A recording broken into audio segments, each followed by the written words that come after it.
Basically ഞാനൊരു കമ്മ്യൂണിസ്റ്റുകാരി, എൻ്റെ കാഴ്ചപ്പാടുകൾ അത് തന്നെയാണ്. അപ്പം അതുകൊണ്ട് തന്നെ ഞാൻ പറയാം, ഒരു മുതലാളിത്ത സംവിധാനത്തിൻ്റെ ഈ ഇടപെടലുകളിൽ, സാമ്പത്തിക ഇടപെടലുകളിൽ ഉണ്ടാകുന്ന എല്ലാ അരാജകത്വവും ഇതിൻ്റെ എമൗണ്ട് കൂടുന്തോറും കൂടിക്കൊണ്ടിരിക്കും. പറ്റില്ല.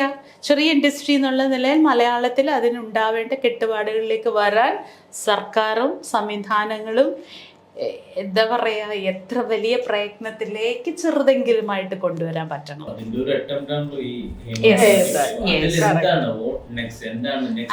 അങ്ങനെ കാണുക നമ്മുടെ ചർച്ചകള് നിങ്ങൾക്ക് ഈ കുലുക്കുമുണ്ടല്ലോ, ഇത് തന്നെ വരും. We are not the only ones responsible. ഇപ്പം ഇന്ത്യൻ എക്സ്പ്രസിന്റെ പ്ലാറ്റ്ഫോമിൽ നമുക്കത് പറയാം. ഞാൻ ആദ്യം ചർച്ച തുടങ്ങിയത് അവിടെയാണ്. എനിക്കൊന്ന് അവസാനം എൻ്റെ ഭാഗത്തുനിന്ന് അവസാനിപ്പിക്കുന്നതും അവിടെയാണ്. കാരണം ഇന്ത്യൻ എക്സ്പ്രസ് പോലെ നമ്മൾ പ്രതീക്ഷിക്കുന്ന ഒരു മാധ്യമത്തിൻ്റെ മീഡിയയിൽ നമ്മൾക്കിത് പറയാം. കാരണം നിങ്ങളുടെ ഉത്തരവാദിത്വം, സോഷ്യൽ കമ്മിറ്റ്മെൻറ്റ്, ഇന്ന് വരെ നിങ്ങളുടെ ഒരു പ്രസ്ഥാനം കാണിക്കുന്ന ചില ഉത്തരവാദിത്വങ്ങൾ, കുറച്ചുകൂടി ബൗദ്ധികമായിട്ടുള്ള നിലവാരത്തിൽ സാമൂഹ്യ പ്രശ്നങ്ങളെ കാണാൻ എടുക്കേണ്ട ഒരു നടപടികൾ, അങ്ങനെ കാണുന്നെടുത്ത് ഈ പറയുന്ന എമ്മിൻ്റെ ചുറ്റിലുമാണോ വൈയുടെ ചുറ്റിലുമാണോ എന്നുള്ള ചോദ്യത്തിനപ്പുറത്തേക്ക് യഥാർത്ഥ പ്രശ്നങ്ങളിലേക്ക് ചിന്തിക്കാൻ പറ്റുന്ന, പോയിന്റ് ഔട്ട് ചെയ്യാൻ പറ്റുന്ന ചർച്ച ഈ സമൂഹത്തിൽ നമുക്കിവിടെ ഉള്ള കോടിക്കണക്കിന് ആൾക്കാരുടെ ഇടയിൽ 10 പേർക്കെങ്കിലും കൊടുക്കാൻ പറ്റണം. Generally, after the report came out, how do you look at the report? Has it revealed everything? There is more to reveal. I'd like to just add one thing on this, which is what I think a lot of the narrative is missing, is to talk about the fact that it's not only about actors. It's about women who work as technicians, as makeup artists, as costumers, as cinematographers, as editors. You know that this report is supposed to be on the women as a labor force in the industry, as a people who are employed. So I think this unnatural kind of focus on actors for me is a little disturbing. It is very important. Every woman who has gone and spoken, I think it's a very, very crucial thing. But to shift the narrative away only from actors, only from sexual harassment, is very important. It is not only about sex. Sexual harassment is undoubtedly totally unacceptable, totally prevalent, as we have seen. But there are other issues which I think as WCC is what we have been trying to highlight a lot. That there are things that, it's a kind of almost feudal setup, which is why when we talk about power structures, etc., these are the issues that we would like to confront. Sexual harassment is a major chunk. Sexual harassment is the worst. I mean, when you use power to sexually harass a woman who dreams to become an actor, who dreams to come, I mean, to say you dare not dream to become an actor because if you want to become an actor, this is the way. That is not right. That is what we are saying. You see, a lot of it is not, it's not, I mean, we are not saying we are moral police. That's basically, I think, WCC is not being a moral police. What we are saying is when power structures are involved and people don't have a voice, if you use your sexuality and your position to take unnecessary favors, that is true. Sexual harassment angle മാത്രമല്ല, generally exploitation ഇത് തീർച്ചയായിട്ടും പറഞ്ഞത് വളരെ important ആയിട്ടുള്ള കാര്യമാണ്. ഇപ്പം നമ്മൾ sexual harassment മാത്രം പറയുമ്പോൾ ബേസിക്കായിട്ട് പ്രകൃതി ഒന്ന് നോക്കൂ. പ്രകൃതിയിൽ മറ്റൊരു ജീവജാലങ്ങളും ഒരു സെക്സിന് വേണ്ടി ഇണചേരാൻ വേണ്ടി ഈ ബലപ്രയോഗം നടത്തുന്നില്ല. കൊച്ചു കൊച്ചു ജീവികൾ പോലും അതിൻ്റെ ഏറ്റവും സ്വീറ്റ് ആയിട്ടുള്ള ഒരു അട്രാക്ഷൻ പോയിന്റിലാണ് ഇങ്ങനെ ഒരു പ്രോസസ്സ്. അതാണ് പ്രകൃതി. അപ്പോൾ ആ പ്രകൃതിക്ക് വിരുദ്ധമായി ഭയങ്കര അസുരമായിട്ട് ഭയങ്കര ഒരു കീഴടക്കലിൻ്റെ സിംഹം ഒരു ഇരയെ പിടിക്കുന്ന പോലെ തൻ്റെ സെക്ഷുവൽ ആവശ്യങ്ങളെ നിവർത്തിക്കുന്ന ഒരു ഇടമായിട്ട് അത്രയധികം പവർ എൻഫോഴ്സ് ചെയ്ത് എന്ന് പറയുന്നത് കൊണ്ടാണ് ഇതിങ്ങനെ ഹൈലൈറ്റ് ചെയ്യപ്പെടുന്നത്. പക്ഷേ ഡെഫിനറ്റ്ലി ഇത് ഈ ഒരു കേസിൽ ഈ കമ്മിറ്റി റിപ്പോർട്ട് വരുന്നതിന് മുമ്പും ഇതിനെല്ലാം മുമ്പ് തന്നെ സിനിമയുടെ ഇൻഡസ്ട്രിയിലെ പ്രശ്നങ്ങൾ സംസാരിച്ചപ്പോഴൊക്കെ ഞാൻ ഫോക്കസ് ചെയ്ത് പറഞ്ഞിരുന്ന ഒരു കാര്യമുണ്ട്. ഒരു കൃത്യമായ സിനിമ നയം വരണം. ഇന്ന് വരെ cinema as an industry consider ചെയ്യപ്പെടുന്നില്ല. നമ്മൾ സാംസ്കാരിക വകുപ്പിൻ്റെ ഏറ്റവും വലിയ സാംസ്കാരിക സ്വാധീനമുള്ള മേഖലയാണ്, ഇൻഫ്ലുവൻസേഴ്സിൻ്റെ ഇടമാണ്. ഇത് നമ്മൾ അടിയുറച്ചു പറയുമ്പോഴും സിനിമ എന്ന് പറയുന്ന ആ പ്രോസസ്സിൻ്റെ എക്സിക്യൂഷൻ, അതിൻ്റെ നടത്തിപ്പ് തൊഴിലാളി മുതലാളി വർഗ വ്യത്യാസങ്ങളുള്ള ഒരു വ്യവസായ മേഖലയാണ്. രണ്ട് വർഗങ്ങൾ കൃത്യമായിട്ടും ജോലി ചെയ്യുന്നൊരിടമാണ്. അപ്പോൾ ആ വർഗ സംഘടനകൾ ഇതിൻ്റെ അകത്ത് ഇങ്ങനെ വന്നുകൊണ്ടിരിക്കും. ഇത് വർഗ സംഘടന തന്നെയാണ്. ഏത് വർഗം നോക്കിയാൽ, ആൺപെൺ വർഗം നോക്കിയാലും തൊഴിലാളി മുതലാളി വർഗം. ഇപ്പോൾ ഒരുപക്ഷെ ഇന്ത്യൻ എക്സ്പ്രസിൻ്റെ പോലെ ഒരു പ്ലാറ്റ്ഫോമിൽ നമുക്ക് ഈ ഒരു വിഷയത്തെ ഇങ്ങനെ കാണാൻ പറ്റും. അല്ലാതെ പുറത്ത് ഇപ്പം അല്ലാതെ ഒരു സാധാരണ ഒരു പോപ്പുലർ മീഡിയയിൽ വന്നിരുന്ന് സംസാരിക്കുമ്പോൾ നമ്മളിങ്ങനെ സംസാരിക്കുന്ന ഒരു ഇടം പോലും, ഒരു അപ്രോച്ച് പോലും ഈ വിഷയത്തെ കാണില്ല. അപ്പോൾ ഇതൊരു വ്യവസായ മേഖല ഒന്നാമത് എന്നുള്ളൊരു കൺസിഡറേഷൻ ഉണ്ടായിട്ടുള്ള ഒരു പരിഗണന ഇത് അപ്രോച്ചിലുണ്ടാവണം. അതെനിക്ക് തോന്നുന്നു ഹേമ കമ്മിറ്റി റിപ്പോർട്ടിൽ തീർച്ചയായിട്ടും അത്തരത്തിൽ തന്നെയായിരിക്കും നാം സമീപിച്ചിരിക്കുക.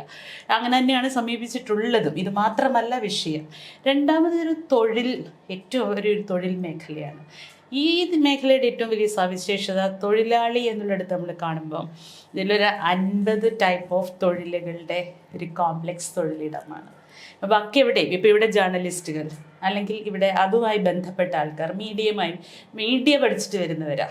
പ്രായോഗികമായി പഠിക്കുന്നോ അക്കാഡമിക്കലി പഠിക്കുന്നോ ഒക്കെ ഡിബേറ്റ് സെക്കൻഡ് തിങ്. പക്ഷെ മീഡിയ ആണ്. ഒരു അക്കാഡമിക് സ്കൂളോ കോളേജോ ആണെങ്കിൽ അത് അധ്യാപക വൃത്തിയാണ്. ഹോസ്പിറ്റൽ അങ്ങനെയാണ്. പക്ഷെ ഇവിടെ ഒരു 50 ടൈപ്പ് ഓഫ് തൊഴിലുകളുടെ ഒരു കോംപ്ലക്സ് ആയിട്ടുള്ള തൊഴിലിടമോ ഒരു ക്ലസ്റ്ററായിട്ട് അതിനെ കണ്ടുകൊണ്ട് നയരൂപീകരണം പറ്റില്ല. ഡിഫറെൻറ്റ് സ്വഭാവവും ഡിഫറെൻറ്റ് വിദ്യാഭ്യാസ നിലവാരവും ഡിഫറെൻറ്റ് സ്കില്ലുകളും ഇൻബോൺ ടാലൻസുകളും ഒക്കെ കൂടി മേർജ് ചെയ്ത് വരുന്നതിടത്ത് അതിന് കൃത്യമായി ആ രീതിയിലുള്ളൊരു സമീപനം ഉണ്ടാവണം.